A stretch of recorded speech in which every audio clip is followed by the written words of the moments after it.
when we think about AI and asking questions of AI and getting those quick answers, that's not about true learning. We know that, educators know that. Asking the right questions is as important as getting those answers. If AI is artificial intelligence, what exactly is the real intelligence or the true intelligence? There's no way AI is going to replace or remove it. We need to relearn to fall in love with the problem and think where technology can help us, not the other way around. There's another side that's also brewing now about AI in education, which is students are enjoying it, but then there's also this fear that are we losing our ability to think?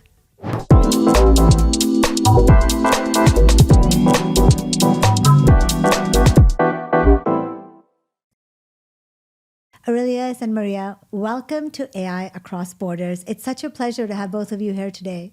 Thank you. Thank you so much for having us. Yes, thank you. So Marija, we go back a long way. We met, I think, like almost 10 years ago when I had started my charity to teach girls AI and coding. And I remember you were just so supportive. Can you tell us a little bit about your background? What have you been up to in Singapore and otherwise? Yeah, it's so nice to see you here after 10 years. No, we saw each other in the meantime. So I lead Google.org philanthropy here across Asia Pacific. Google.org is the philanthropic arm of Google. And as such, we have a very interesting and simple vision, and that is to unlock potential for everyone, everywhere. It's easier said than done, and we do that by working with organizations, social impact organizations across the region here to support them not only with our philanthropic funding, but also with our technology, resources, innovation, research, and volunteers, so then they can thrive. And we do that in the three main areas where we believe that we can be most helpful to these organizations: knowledge, skills, and learning, stronger communities, as well as scientific progress. I've been in this role for 7 years now. Before that, I was also with the nonprofit sector many moons ago when I was back in Serbia, almost 2 decades ago. Well, I can say I have personally seen your leadership and how you were so instrumental in helping young girls in Singapore. And Aurelius, tell us about your background, because you're in the thick of it as an educator when it comes to education and AI. But tell me about your background. Tell me what you're working on these days. Okay. I'm the Dean of Educational Technology at the School of Science and Technology, Singapore. I was teaching geography a long time ago. And of course, somehow I crossed over to the tech part. I started teaching computing. I started teaching ICT to the students. I guess because I saw that there's a shift to what technology could do. And because of that, I realized that I can help students to really fulfill their potential further if they are exposed to technology. So I guess that's how I end up being in this sphere of technology and AI. Yeah. And when you think about and you hear the phrase AI in education, what pops up in people's mind in Asia that you think is maybe not accurate? Like, what's the right way to think about it? I guess when we are talking about AI in this region, many people are really thinking it is perhaps a passing fad. For some, they feel that, maybe we should just avoid it for a while and see what is to come. And I don't know. Fortunately or unfortunately, what is to come seems to be very huge progress, very huge changes. And somehow some of the people who use to think that AI is going to go away, they are starting to realize that they cannot turn a blind eye to what is coming. Yeah, so I would say that for many of these people, it is not a fad. It is happening. Yeah. And Marija, do you find that also that there is some maybe resistance against AI that is now changing? The wave is changing now in Asia? In my line of work, I just wanted to highlight that we have been supporting all of these underserved communities. So as I mentioned earlier, our vision is to unlock potential for everyone everywhere. And that includes and girls and women and micro and small businesses and educators and basically everyone. And there is a concern that AI is there to provide a shortcut to true learning. Absolutely. But when we think about AI and asking questions of AI and getting those quick answers, that's not about true learning. We know that, educators know that. So it's all about really amplifying that curiosity with young people and with educators. So, for example, in the age of AI, what we see is that asking the right questions is as important as getting those answers. When we use and when I say asking the right questions, putting the right prompts is as important as getting those answers. So when we use technology to address some of the most pressing challenges in the world, like sustainability or poverty, so AI has this ability to empower, to enable students and people to learn these complex contexts from different regions and different modalities. And as someone who has been working in the philanthropy in this region, very diverse region of Asia Pacific for more than a decade now, we see the enthusiasm and really passionate teachers and educators and learners who are really excited about innovation and technology.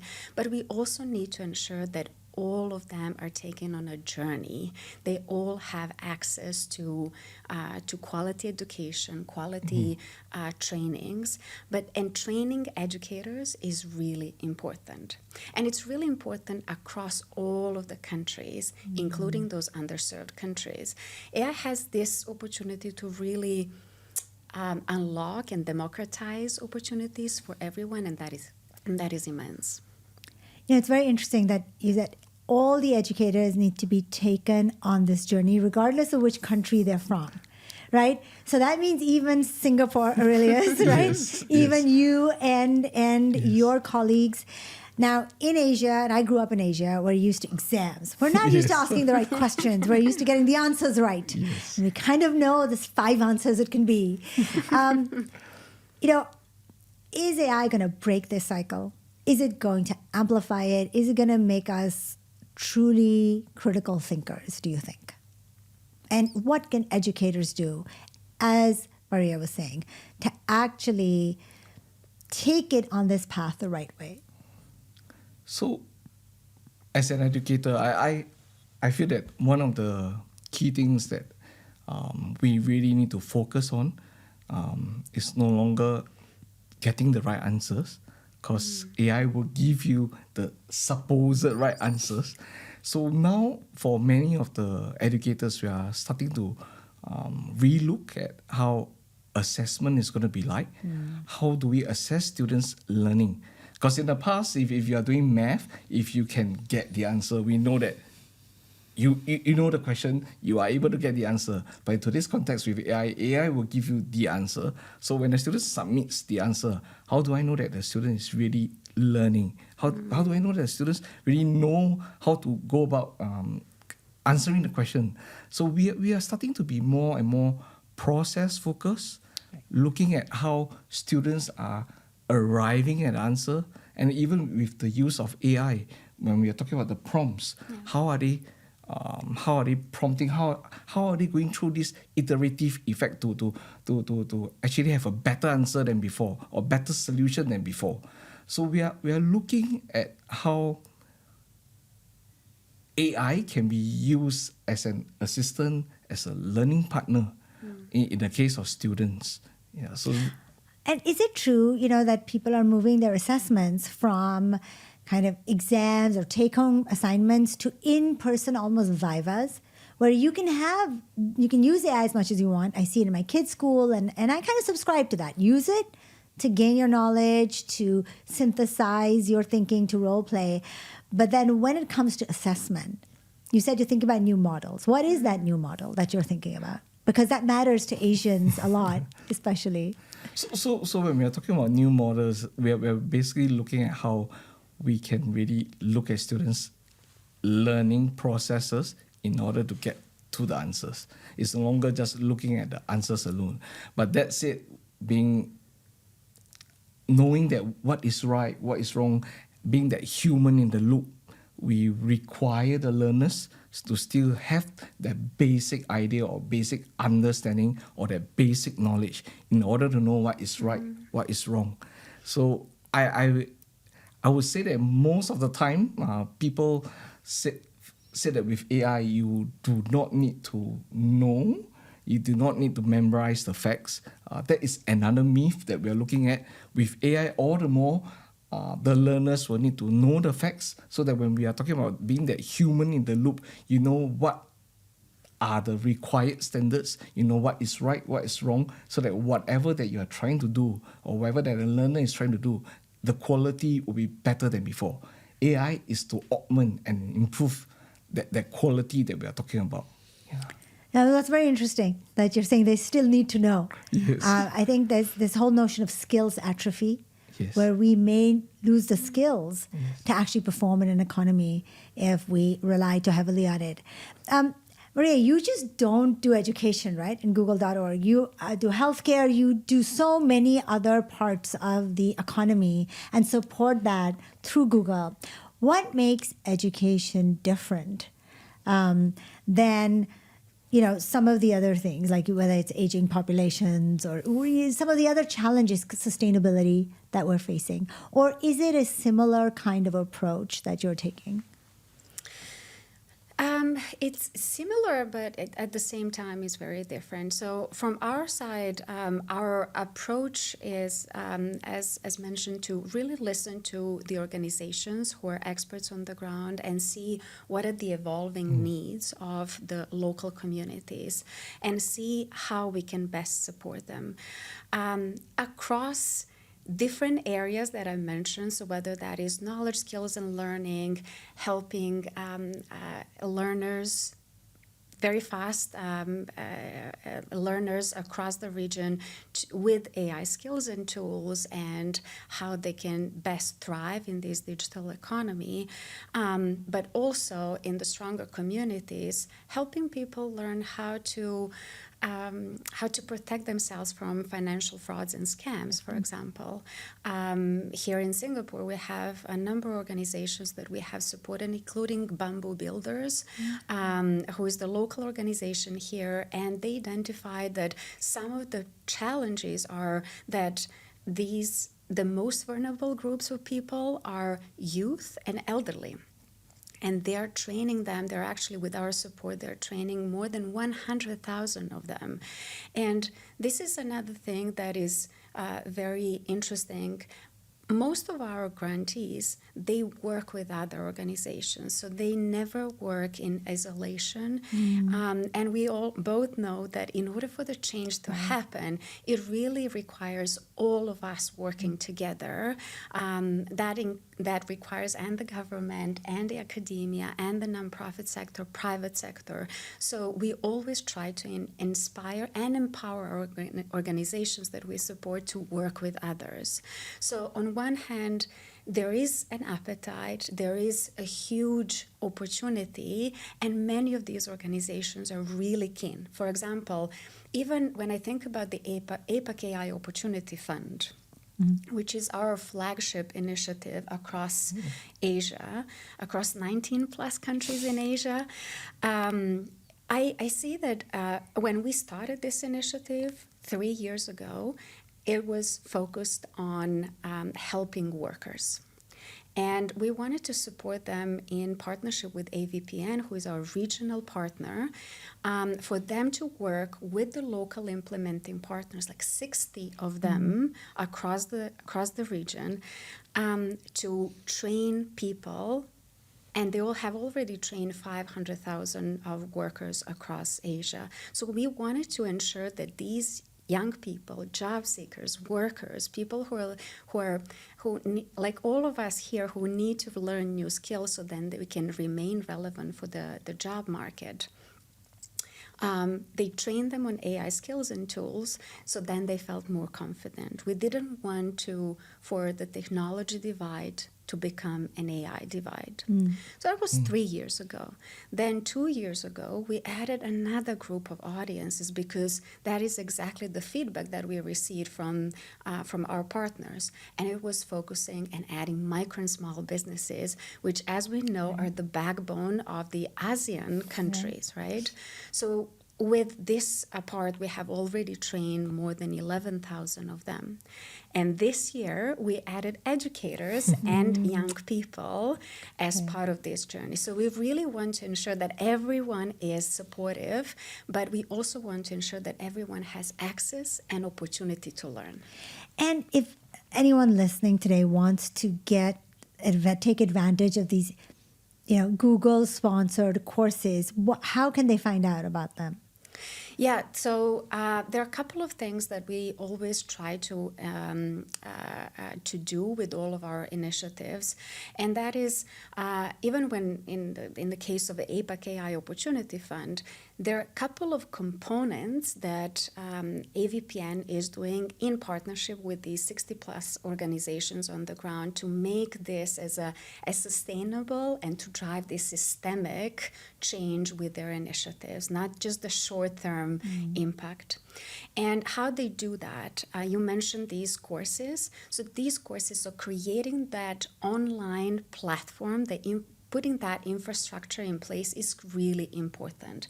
And making these curriculum publicly available, tailored to the local audience, through the local partners, and localized in the local language, plus delivered through the trusted local organizations is really important.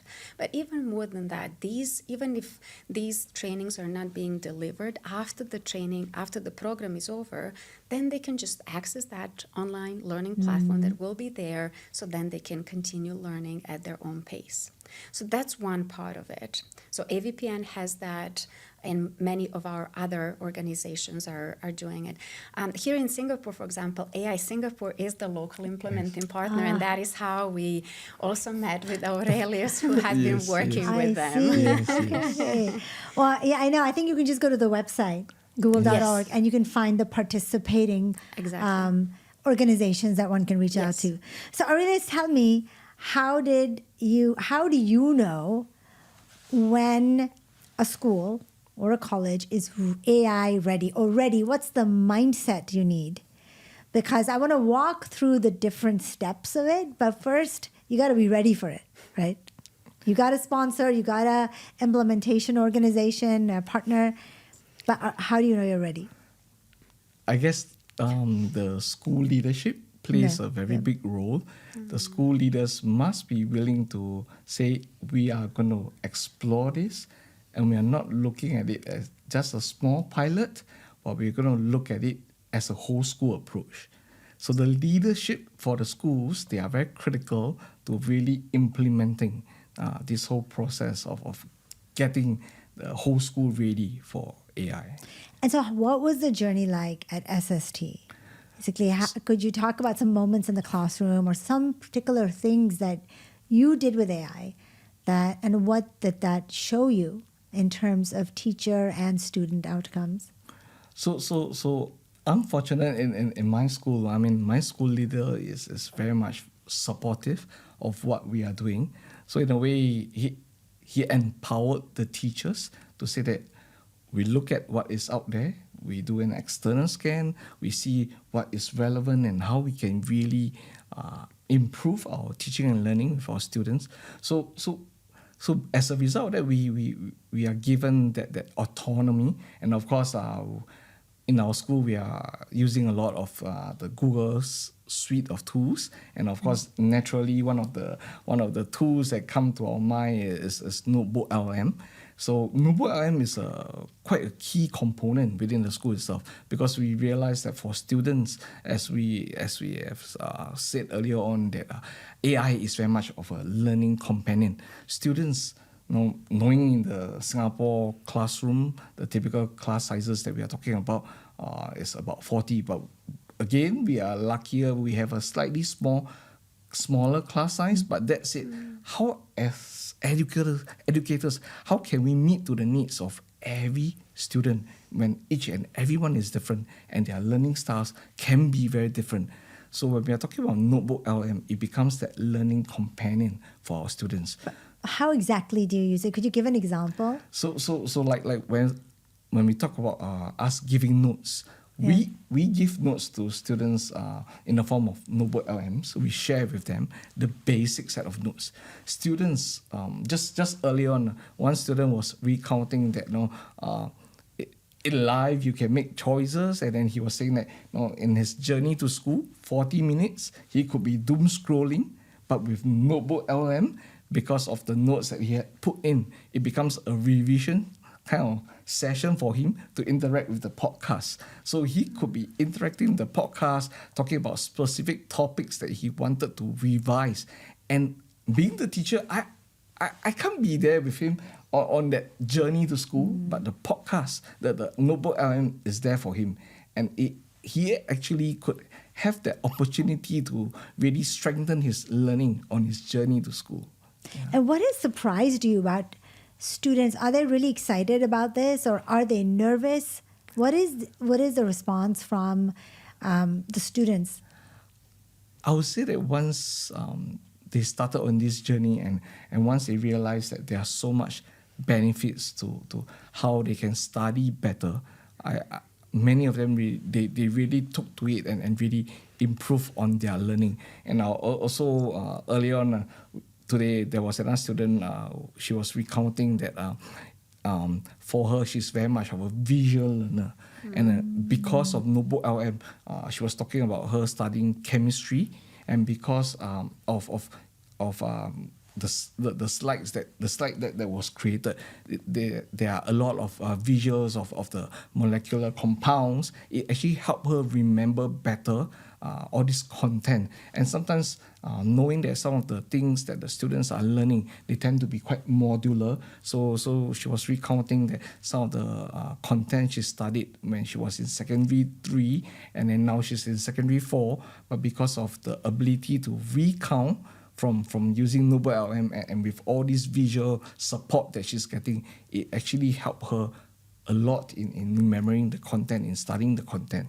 I mean, with even though a slightly smaller class size, it's really very difficult for teachers to be with every student all the time, meeting to all the needs, drawing the different formulas for this student, and then having it in a spoken form to another student, all at the same time. But with technology, with AI, we are really meeting to the students' learning needs in a way that we could never have done it before. And have you seen that the outcomes are better in terms of your assessments when you do? Is there a difference that tangibly you can tell they have understood it better or remembered better or just feel more enthusiastic about it, which I think is something undervalued when we're thinking about education? Yeah, so because they are able to grasp the basic content better than before, we see that students are going further. So she was also, the student was also sharing about the research that she's doing. So looking at a secondary school student in Singapore, a 16-year-old student, she's studying academic journals in her research, which is something that is not that common. But now we are seeing that with the access to technology, with NotebookLM helping her to curate all these journals, it helped her to synthesize whatever that she's learning. She's now able to dive deeper than before. So to me, it's really allowing the students to flourish at a pace that's really suitable to them. It will not be to the typical old days whereby we stop the whole class, we set a base standard, and this is the standard that we are, and this is the standard that everyone should be. We are capping what the students could learn. This is it. This is the most profound thing. This is what I mean, like the passion to learn and pushing that forward by inspiring them and giving them those tools. Yes. I wish I had had that when I was doing my PhD, because those papers are not easy to read, even when you are much older. But that's fascinating. And Marija, are you finding stories like this across Asia, or would you say Singapore, we're a bit ahead? What we see is there is, across the region, there is a huge appetite. There is a huge, genuine appetite from learners, educators, young people across Southeast Asia, specifically, to learn new skills. Actually, the AVPN organization, our partner on the APAC AI Opportunity Fund, as part of this initiative, they also conducted this research that is called AI for All, to better understand what are the challenges, what are some of the best case practices, and how they can work with these local organizations and local communities. And what they found across the region, Asia Pacific, including Singapore, of course, that close to 80% of educators and university students they see benefits of learning AI skills. But Ayesha, as we know and mentioned earlier, we know that while there is an appetite, there is this enthusiasm, we also need to ensure that these people know how to use it and they have the necessary resources. In some of the rural areas of India, Indonesia, schools are not as equipped like here in Singapore. Some of them lack the teachers that they have the updated curriculum that they can teach. Some of them do not have access to technology, the infrastructure. Some of them even lack access to a quality internet connection, right? So we really need to ensure that those people in rural areas also have this access. When we think about AI Opportunity Fund and what we learn from AVPN is that even in those rural areas and pockets of the region, when these educators receive structured trainings in local language, delivered by the local partner that they really truly trust, and with their fellow educators, they have more courage. They open up and they really want to learn even more. One of the examples of a teacher in Vietnam is a 50-year-old math teacher. And he was overwhelmed at the beginning. So he was overwhelmed with so many different trainings and resources that is everywhere. He didn't know where to start. So he joined this training of the APAC AI Opportunity Fund. And thanks to this trainings, he learned how to use Gemini to create localized algebra problems. That also helped him save some time and identify some new ways of teaching. And he also used that time to spend more time with his students. And I love that, localized algebra problems. So kind of using the context, which makes it so much more fun, whether it's your football team or it's a local food. I think that's some of the fun stuff that is like a creative thought partner to the educator. Yeah. And so, Aurelius, I really want to come from what Marija is saying to think about the educator.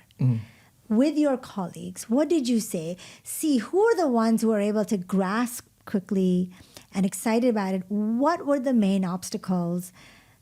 What are the challenges educators have when they want to do it? Even when they have the right resources and the right partner, what can you do to help them along the journey?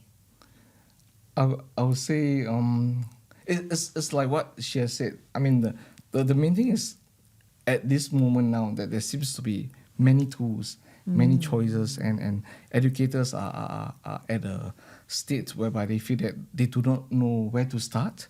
And of course, when we are talking about starting, Some of them are also thinking about the sustainability, because what you are picking up today might be obsolete tomorrow, and what's going to happen next. So teachers or educators are a little hesitant to overcommit, and that is what is holding them back. So what I feel that will help is forming that community of practice, whereby everyone coming together, sharing certain tools that we have been using and we found it useful, and how we can really form certain workflows that will actually help us in our teaching and learning.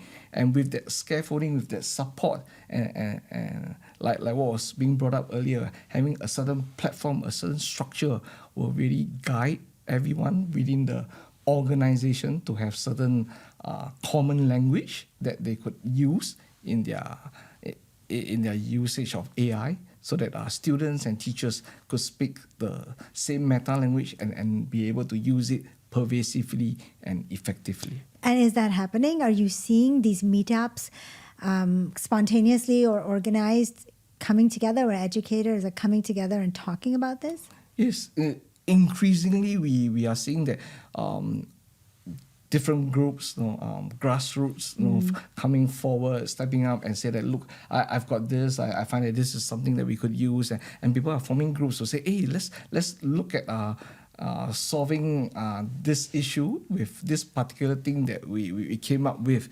and you see that this ground up approach is starting to become more and more prevalent, because with AI itself, it starts to democratize the whole idea of technology, using of technology. In the past, solutioning was very much kept to the programmers, the coders. Into this context, some lower levels kind of problems that we are talking about can be easily solved through vibe coding. And therefore, more and more people are stepping up, looking and sharing it. Look, I've got this solution, and we can perhaps improve on it together. And that's how it is really starting to really spread in the region itself.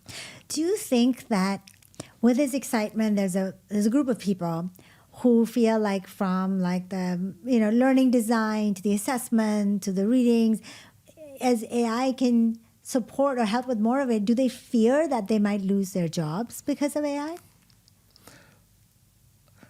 Well, that is one of the myths that we've been trying to dispel. Right. Even for my school, earlier part of June, we actually had a tech summit whereby we bring in the local educators together. We try to share with them the need for educators to be aware of AI, but we are not going to lose our jobs. In fact, we are more critical than before.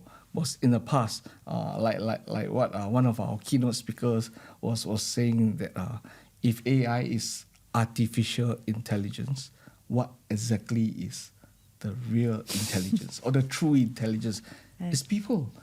The empathy that we have, the feelings that we have, there's no way AI is going to replace or remove it. I mean, in the classrooms, when we talk about that support, that emotional support, the friend, the teacher-student relationship is something that AI is not going to replace. I think it's very potent coming from me. As a mom, I can certainly say that with my kids, I've noticed at the school that they go to, it's been invaluable in shaping their entire worldview, their values, their approach to learning. I mean, and as an AI expert, I could say there's no way an AI could have done any of that. But I do know that every day I meet people in enterprise corporate world who are afraid sometimes that AI will take their jobs. And that's very important what you're saying. Marija, are you finding that as well in other countries? Or is there just such a lack of teachers that they're just, in some place of the world, that they're just happy to have that support? We see that, absolutely. And I wanted to just build on what Aurelius was saying earlier. So the change can be hard. Learning new skills can be hard. And that is why it's really important that everyone has this ability to learn new skills and new tools that is really needed for them as they feel like it in their own pace with their with the local trainers, with their fellow partners and students and educators. So then the learning becomes more easy and more accessible to them. So I quite often actually think about one of the quotes from one of the educators in Korea. She attended one of the programs, the AI skilling program that we had in South Korea. But when she talks about how that training helped her, is literally when she talks about it is about changing her relationship with AI completely. And she literally said that from fear to courage.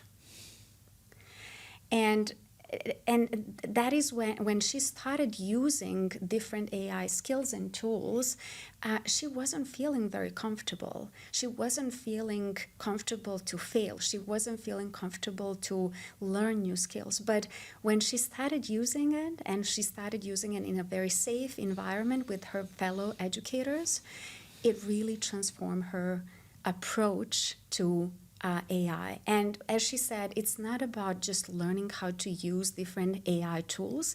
It's really about adaptability and courage to start something new.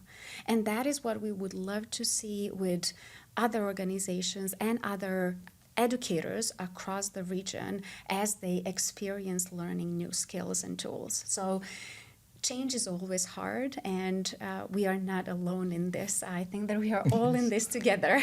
But that's really nice to hear. It's a very empathetic approach, because otherwise every time we put on the news or open a newspaper or magazine, there's this rush of AI hype and people can feel like left out.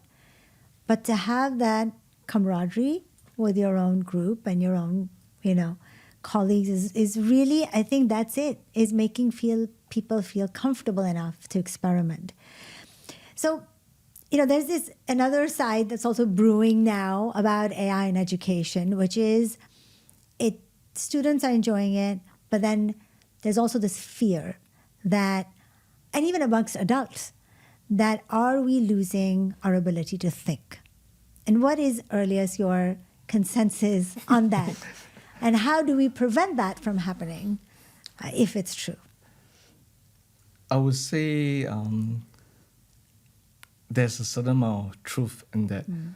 For students who are less motivated, they have a tendency to use AI as a crutch to get their answers quick. Right. And that will affect their ability to think.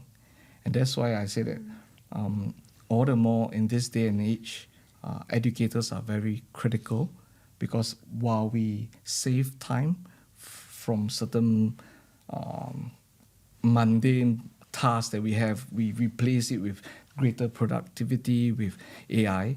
It actually gives us more time to really look at some of these students who are of a greater need, who has a greater need in providing that support to prevent them from falling into that path of just getting quick answers. So I would say that yes, in a way, the weaker students will have a tendency to not want to think, but there's some bright side to the gloom. Now that teachers are able to be freed up of some of these other responsibilities, we are able to really focus on the students who are having greater need than before. This is the first time I've heard it put this way. I think I had to talk to a teacher who actually feels responsible for education. That makes me feel so much better, because really it shows, how seriously teachers take their responsibility. Because otherwise, you sit amongst a group of people and you don't hear that there is a way to reach out to them and course correct.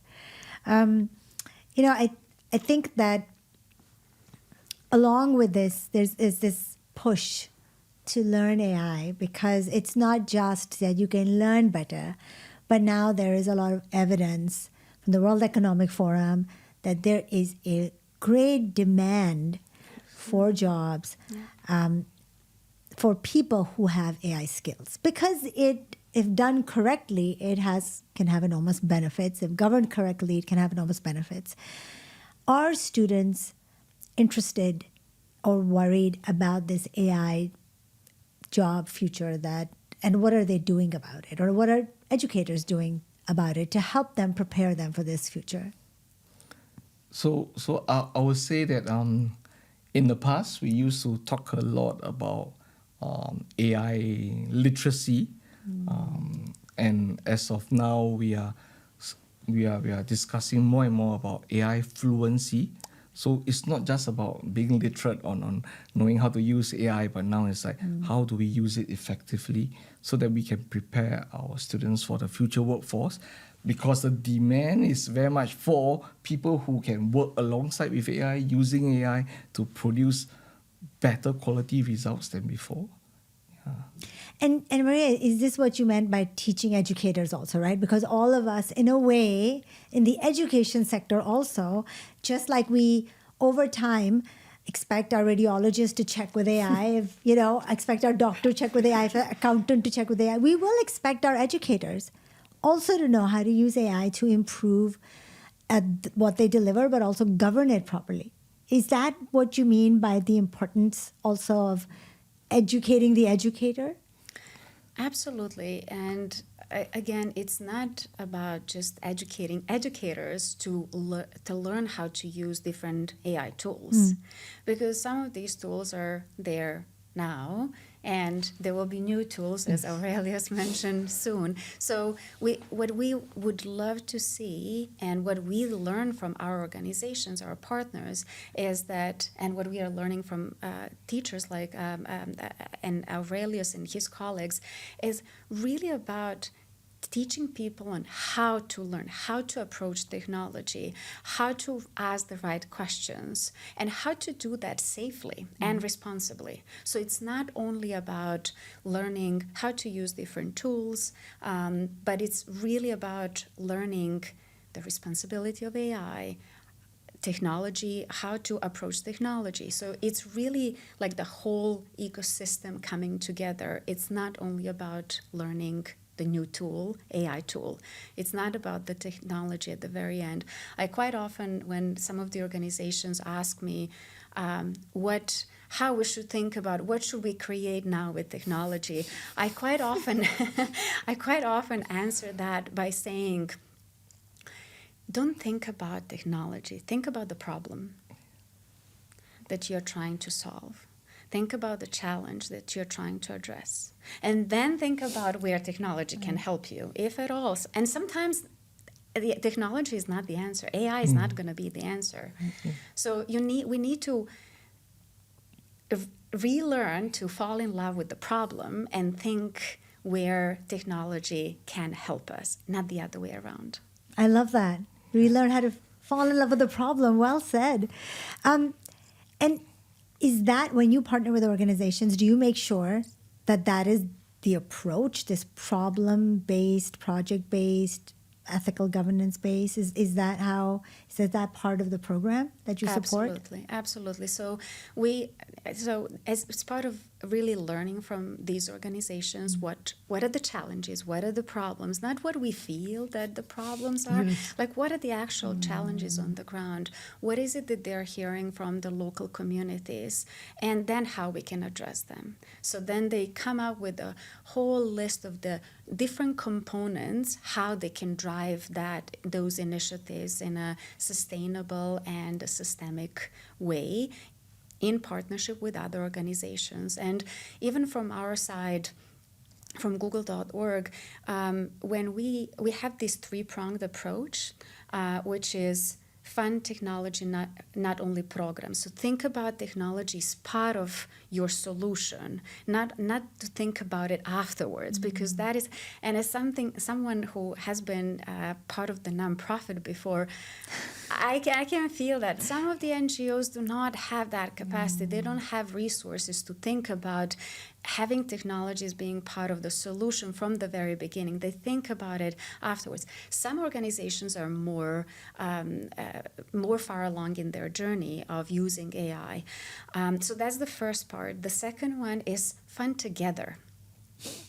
So as someone who has been in this area of corporate and nonprofit philanthropy for now more close to 2 decades, it's really interesting to see how we can really work with other organizations, how we can co-fund. And I'm not only talking about funding, like the cash funding, but also products, volunteering, mentoring, coaching, that is really important for these social impact organizations to drive impact even further and to really locally support the organizations in a best possible way. And the third one is think about fund the future. So how we can do some of these researches that will help identify what are some of these challenges. So, and we do that in partnership with other organizations. In fact, recently we also announced and shared the AI Readiness Playbook for funders. Okay. Because we heard from them that they don't know how to fund AI-enabled projects where they're getting a lot of these proposals. So if you cannot fund what you don't understand, so that is why we're like, okay, this is the template for you, use it if you want, and it has a lot of best case practices, how you can change that internally and also externally. Oh, that's very interesting.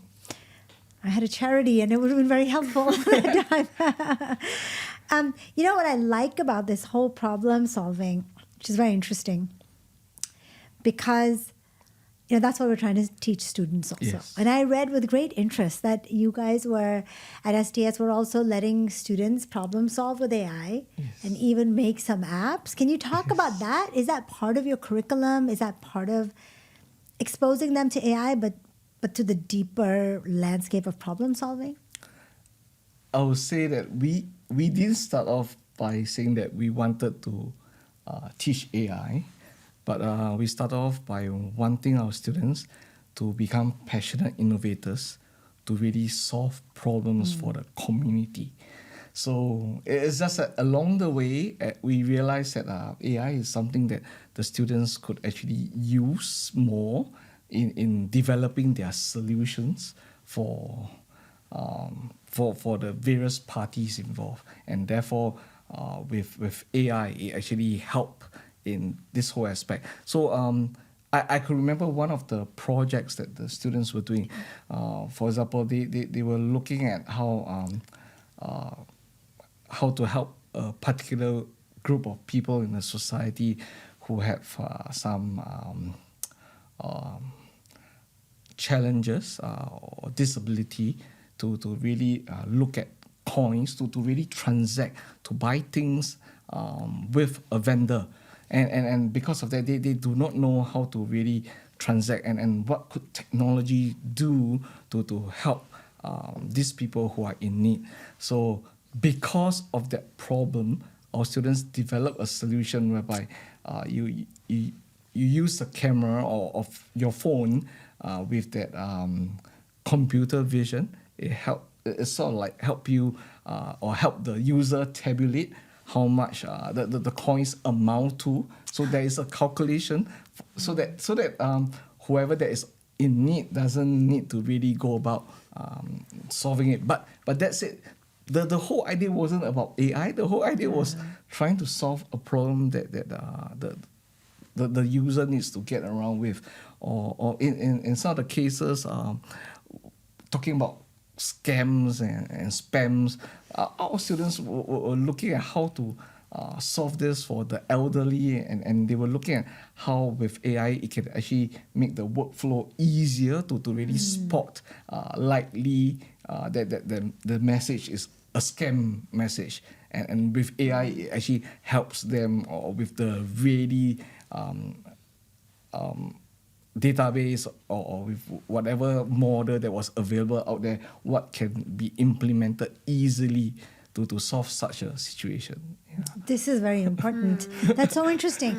I was in the volunteer, group with the police force when we go around telling everybody in different estates about scams. This would have been very helpful because they don't know. Just telling someone is not enough. The elderly need a kind of a process or a tool to help them. Yes.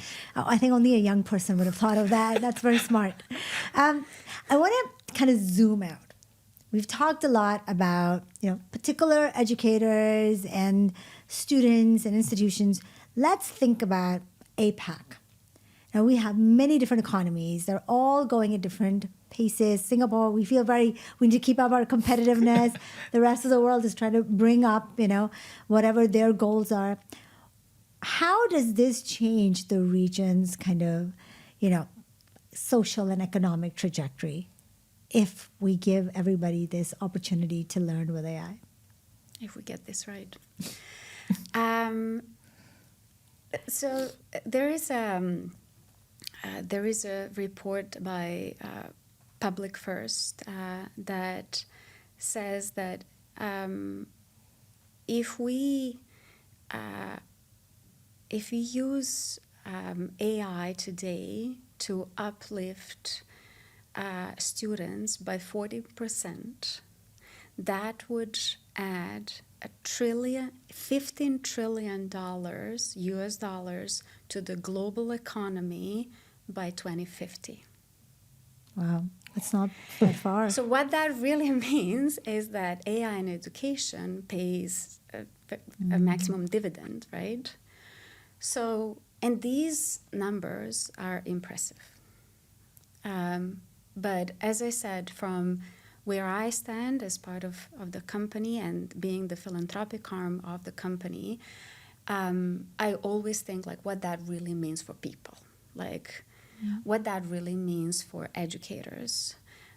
Will the educators have time to continue being in the classroom, spending time with kids, continue building that connections with young people and helping them be more engaging, more efficient, and continue spending time on driving their curiosity.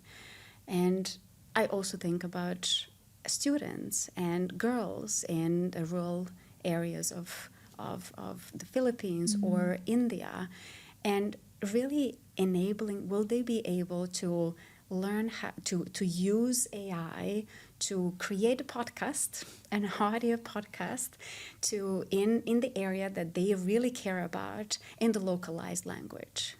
So numbers are there, amazing numbers, and what that really means for people. And that is why we are constantly working on this, on these initiatives to ensure that the needs on the ground, the evolving needs on the ground, are being met by our partners and through our initiatives. That's a great vision. And I hope we get there because, it's so, I always find there's a lot of injustice in the fact that the three of us are at this table and not three other people. Yeah? The only difference is we got lucky with the education that we had and the opportunity that we had. Aurelius, how do we take this from one school, not just have a flagship project, right, but to all over this country and across Asia? What would be some of the things you would say so that it scales more rapidly than kind of taking it one school at a time? I would say tech companies like Google, with all the resources, it does really bring about that so-called closing of that divide. I mean, I don't know. I mean, lucky or not, I do believe in a way AI does drive a divide between the have and the have-nots. Those who have the AI will definitely progress at a faster pace, but also with the tech companies that are coming in, like Google.org, it will help mitigate some of these issues that we are talking about. I mean, I do believe that the greater the divide, the worse the economy will be, the worse the world will be in. I believe that if we could work together, the society will be a lot better. Yeah. I absolutely agree. And I think that there's we have to have a lot of drive to get there. So this has been a really interesting, profound at times, emotional at other times, but fun at other times conversation. I want to just close with 2 rapid-fire questions, and I'll ask each one of you one of them.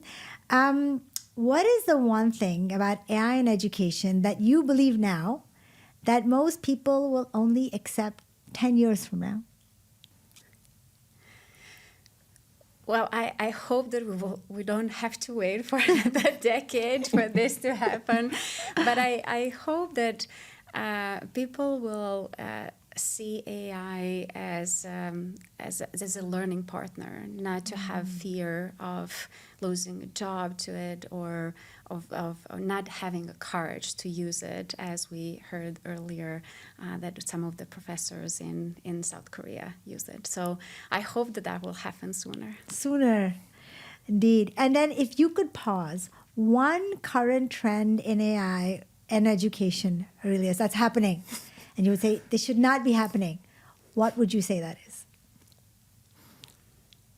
Pause one current trend.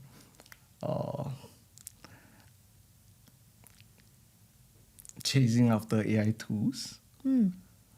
I think many people in the midst of trying to understand or make meaning of what is happening, people are just chasing after tools in hope of staying relevant and being equipped for the future. So I would say that if I could, is to pause this whole aspect of chasing, but rather to understand the greater meaning and understanding of what they are trying to accomplish. Yeah. Incredible. A great answer. And thank you so much to both of you for being on AI Across Borders. We cover innovations in AI across the world, and it's been great to talk about how Google.org and how STS are working together to change education and have better outcomes for our students. Thank you. Thank you so much. Thank you so much.